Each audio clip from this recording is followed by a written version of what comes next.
Perkenalkan nama saya Rasul Prayogi Tanggang. Di sini saya akan menjelaskan eh, sistem perpajakan pada kabupaten.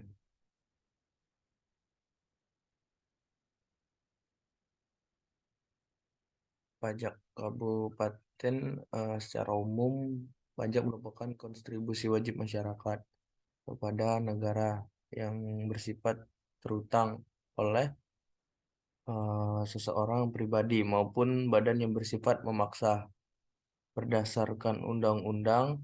Pengertian pajak daerah juga termuat dalam Undang-Undang Pajak Daerah dan Restribusi Daerah pada nomor 28 tahun 2009. Pajak atau kontribusi wajib yang diberikan oleh penduduk suatu daerah kepada pemerintah daerah ini akan digunakan untuk kepentingan pemerintahan dan kepentingan eh, umum dalam suatu daerah. Untuk membangun sebuah daerah, maka digunakan pendapatan asli daerah. Dan pendapatan asli daerah ini juga didapatkan dari penerimaan dari pungutan pajak daerah, baik restribusi daerah, pengelolaan kekayaan daerah yang dipisahkan. Pajak kabupaten yang dikenalkan oleh pemerintah kabupaten atau daerah tingkat kabupaten di Indonesia. Pajak ini memiliki tujuan untuk mendapatkan pendapatan bagi pemerintah kabupaten guna mendukung berbagai program dan layanan publik di tingkat kabupaten tersebut. Jenis-jenis pajak kabupaten bervariasi, termasuk pajak kendaraan bermotor, pajak hotel, lalu ada eh, hiburan, reklame, pajak penerangan jalan, ada juga pajak mineral bukan logam, ada pajak parkir, ada juga pajak sarang burung walet, pajak air tanah, lalu pajak bea perolehan tanah dan bangunan. Di sini saya akan menjelaskan yang pertama yaitu pajak hotel. Apa sih pajak hotel? Pajak hotel adalah jenis pajak yang dikenakan pada usaha perhotelan atau akomodasi tempat menginap seperti hotel, motel, penginapan, dan fasilitas yang serupa. Tujuan utama dari pajak hotel adalah untuk mengumpulkan pendapatan bagi pemerintah setempat sebagai bentuk kontribusi dari industri pariwisata dan perhotelan. Nah, pajak ini umumnya dikenakan pada penginapan yang disediakan untuk baik wisatawan ataupun pengunjung yang menginap sementara di kota atau wilayah tersebut. Pajak hotel juga dapat berbeda-beda dalam hal tarif dan peraturan di setiap daerah atau negara. Tarif pajak hotel biasanya dihitung berdasarkan presentase tertentu, baik dari tarif kamar yang dibayarkan oleh tamu atau berdasarkan pengeluaran tambahan seperti fasilitas kamar, makanan, dan layanan lainnya yang ditawarkan oleh hotel. Pendapatan yang diperoleh dari pajak hotel kemudian digunakan untuk mendukung berbagai program pariwisata, infrastruktur, dan layanan publik lainnya yang bermanfaat bagi masyarakat setempat serta para pengunjung. Lalu yang kedua ada pajak restoran. Nah, pajak restoran ini dikenakan kepada pemilik atau pengelola restoran, baik itu kafe atau tempat makan-makan lainnya. Nah, tarifnya umum berdasarkan omset atau pendapatan dari usaha makanan dan minuman tersebut. Lalu ada pajak hiburan. Pengertian pajak hiburan eh, dikenakan pada kegiatan hiburan seperti pertunjukan, bioskop, diskotik, dan acara hiburan lainnya yang diadakan di daerah kabupaten. Nah, tarifnya juga biasanya berdasarkan omset atau pendapatan dari kegiatan tersebut. Lalu ada pajak reklame. Pajak reklame dikenakan pada iklan atau reklame yang dipasang yang berada di kabupaten. Tarifnya bisa berdasarkan ukuran, baik lokasi ataupun jenis reklamenya yang digunakan di pajak reklame tersebut. Nah, lalu yang selanjutnya ada pajak penerangan jalan. Pajak penerangan jalan adalah jenis pajak yang dikenakan pada pemilik properti atau gedung yang memiliki akses ke penerangan jalan umum di suatu kota atau daerah. Tujuannya dari pajak ini adalah untuk membiayai pengeluaran terkait pencahayaan dan pemeliharaan jalan umum di wilayah tersebut. Nah, di pajak penerangan jalan biasanya dihitung berdasarkan beberapa faktor, seperti ukuran atau luas lahan atau properti yang dimiliki oleh pemilik. Pendapatan yang diperoleh dari pajak ini akan digunakan oleh pemerintah setempat untuk memasang dan memelihara lampu jalan, baik sistem pencahayaannya serta infrastruktur jalan yang berperan penting dalam memastikan keamanan dan kenyamanan bagi penduduk setempat serta pengguna jalan umum lainnya. Pajak penerangan jalan juga salah satu sumber pendapatan yang digunakan untuk membiayai pelayanan publik, baik terkait infrastruktur jalan dan pencahayaan yang penting untuk kehidupan sehari-hari baik di kabupaten. Tarif peraturan pajak ini dapat bervariasi di setiap daerah ataupun kota. Selanjutnya ada pajak mineral, bukan logam dan batuan. Pajak ini yang dikenakan pada eksploitasi atau pengambilan mineral bukan logam dan batuan dari suatu wilayah atau lahan tertentu. Mineral bukan logam meliputi bahan tambang seperti pasir, kerikil, tanah liat, garam, fosfat, dan mineral lainnya yang tidak termasuk dalam kategori logam berharga seperti emas atau tembaga. Nah, pajak ini bertujuan untuk menghasilkan pendapatan bagi pemerintah setempat atau pemerintah pusat sebagai kompensasi atas penggunaan sumber daya alam tersebut. Pendapatan dari pajak mineral ini dapat digunakan untuk berbagai tujuan, termasuk pengembangan infrastruktur, konservasi lingkungan, pengelolaan sumber daya alam, dan proyek-proyek pemerintah lainnya.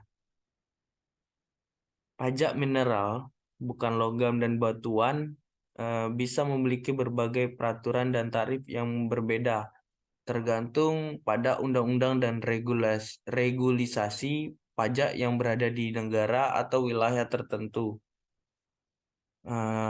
Tujuannya adalah untuk mengawasi dan mengatur penggunaan sumber daya mineral, bukan logam secara berkelanjutan, sambil menyumbangkan pendapatan bagi pemerintah. Lalu selanjutnya ada pajak parkir. Pajak parkir dikenakan kepada pemilik atau pengelola tempat parkir umum yang berada di kabupaten. Tarifnya bisa berdasarkan tarif parkir atau jumlah kendaraan yang parkir. Lalu ada pajak sarang burung walet. Jenis pajak yang dikenakan pada pajak ini dikenakan atas pengambilan sarang burung walet dari sarangnya yang biasanya terdapat di gua-gua, bangunan, atau tempat-tempat tertentu. Sarang burung walet digunakan dalam industri makanan dan minuman, terutama eh, untuk produksi sup sarang burung walet yang merupakan makanan mewah dan memiliki nilai ekonomi yang sangat tinggi. Pajak ini dikenakan oleh pemerintah setempat atau pemerintah pusat sebagai bentuk pengaturan dan kontribusi atas eksploitasi sumber daya alam yang ada dalam ini. Ada ada sarang burung walet. Pendapatan yang diperoleh dari pajak ini biasanya digunakan untuk berbagai tujuan, termasuk konservasi alam, pengembangan wilayah, serta sebagai program pemerintah lainnya. Tarif dan peraturan pajak sarang burung walet dapat bervariasi di setiap negara atau wilayah dan tergantung pada undang-undang dan regulasi yang berlaku. Pajak ini juga sering kali memiliki aturan khusus terkait dan dengan pengumpulan, pengepakan, dan penjualan sarang burung walet. Lalu ada juga pajak air tanah. Pajak ini dikenakan pada pemilik sumur atau pengeboran air tanah untuk mendapatkan air bersih. Tarifnya bisa berdasarkan kapasitas atau volume air yang diambil oleh masyarakat. Lalu yang terakhir ada pajak bea perolehan tanah dan bangunan. Ah, pa- pajak ini adalah yang dikenakan pada transaksi perolehan hak atau tanah dan bangunan seperti pembelian atau warisan properti, dan tarifnya biasanya berdasarkan nilai transaksi atau nilai properti. Setiap kota atau daerah mungkin memiliki peraturan dan tarif pajak yang berbeda-beda, sehingga penting untuk memahami peraturan pajak kota di wilayah tersebut,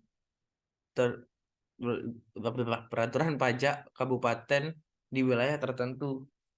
Jika Anda memiliki keterkaitan dengan properti atau usaha di sana. Lalu selanjutnya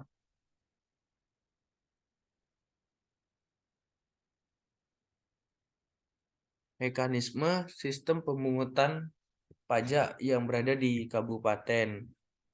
Sistem pemungutan pajak merupakan mekanisme yang mengatur hak dan kewajiban perpajakan bagi wajib pajak. Indonesia memiliki sistem pemungutan pajak sendiri yang dapat menjadi acuan untuk menghitung besarnya pajak yang perlu dibayarkan oleh wajib pajak kepada negara. Menurut Siti, sistem pemungutan pajak dibagi menjadi tiga, yaitu sebagai berikut. Yang pertama, Official Assessment System. Apa sih Official Assessment System? Ah, Official Assessment System ialah sistem yang dimana pemerintah atau otoritas pajak melakukan penilaian dan perhitungan jumlah pajak yang harus dibayar oleh wajib pajak. Penilaian ini biasanya didasarkan pada informasi yang diberikan oleh wajib pajak. Akan tetapi, pemerintah memiliki kewenangan untuk menentukan jumlah pajak yang seharusnya dibayarkan. Wajib pajak kemudian diberi pemberitahuan resmi tentang jumlah pajak yang harus mereka bayar. Lalu ada self assessment system. Self assessment system adalah sistem di mana wajib pajak memiliki tanggung jawab untuk menghitung, mendeklarasikan, dan membayar jumlah pajak yang seharusnya mereka bayar kepada pemerintah. Pemerintah akan memberikan sebuah panduan dan tenggat waktu untuk pelaporan dan pembayaran pajak. Akan tetapi, kesalahan dalam perhitungan pajak atau ketidakpatuhan dalam pelaporan dapat mengakibatkan sanksi hukum. Lalu yang terakhir ada withholding system.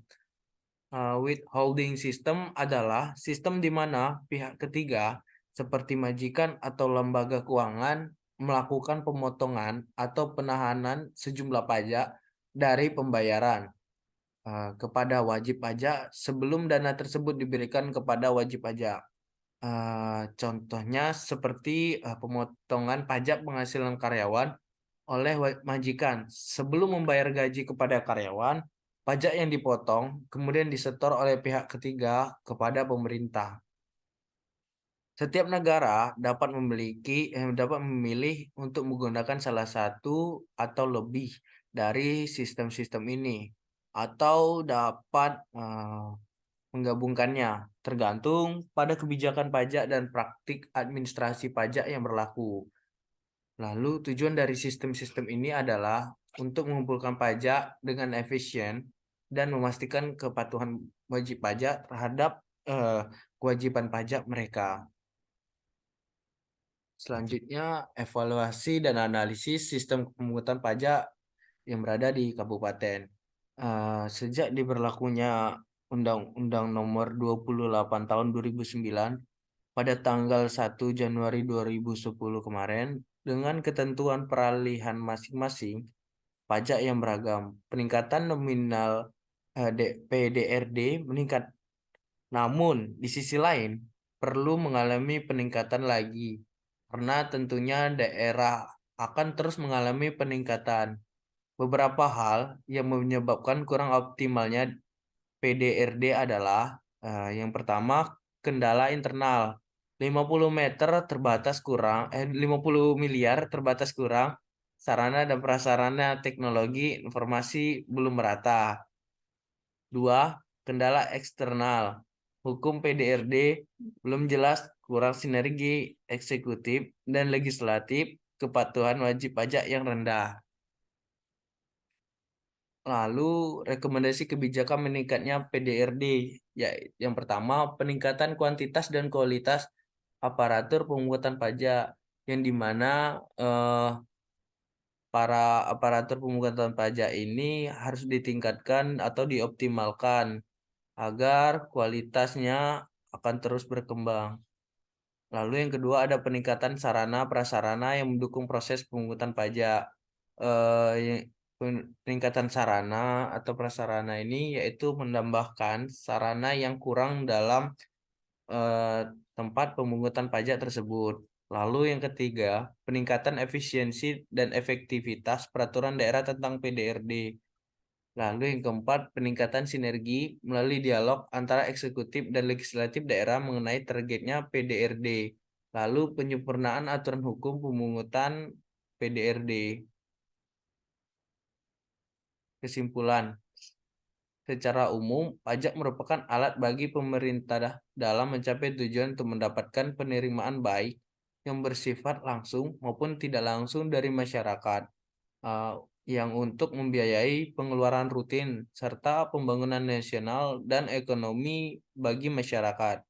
Suatu daerah juga dapat melakukan pembangunan dengan cepat apabila sumber penerimaan pajaknya besar, karena pajak merupakan sumber utama pendapatan daerah, selain retribusi dan pendapatan lainnya. Yang termasuk pajak kabupaten adalah pajak hotel, pajak restoran, pajak hiburan, pajak reklame, pajak penerangan jalan, dan lain-lainnya. Berdasarkan disesuaikan dengan peraturan yang tercantum dalam undang-undang. Untuk meningkatkan pajak daerah dan retribusi daerah, sangat diperlukan peran dari pemerintah maupun masyarakat, serta peningkatan sarana dan prasarana lainnya. Sekian dari saya, terima kasih. Kontol. Nah, yang uangnya 5 meter. Berapa 50 meter? Pertanyaan 50 miliar bangsa. Salah baca. Pengen lah punya uang 50 meter. Don satu video.